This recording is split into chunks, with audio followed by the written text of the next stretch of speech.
পাইব শুধু ব্যথা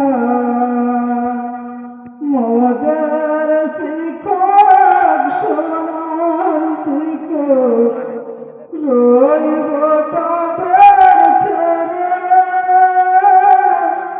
তাদের কথা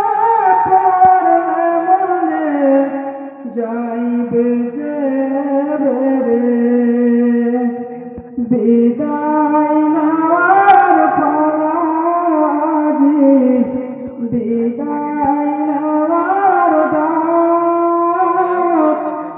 এই তোমাদের বিদায় বেলা স্মরণ করি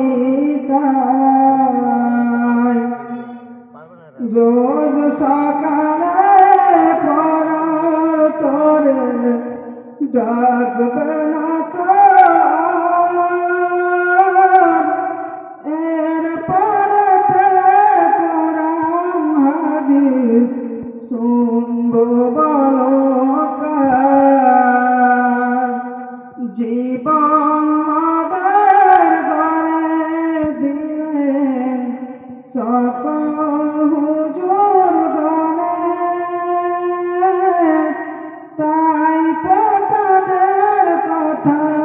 শুধু পড়বে যে গো মনে জীবন মাদের ঘরে দিলেন সকল হুজুর গণে তাই তো তাদের কথা শুধু পড়বে যে গো মনে পড়বে মনে বারে বারে চোখ শুকতে পুরের কথা মাদ্রাসায় পাইব তখন পাইব শুধু ব্যথা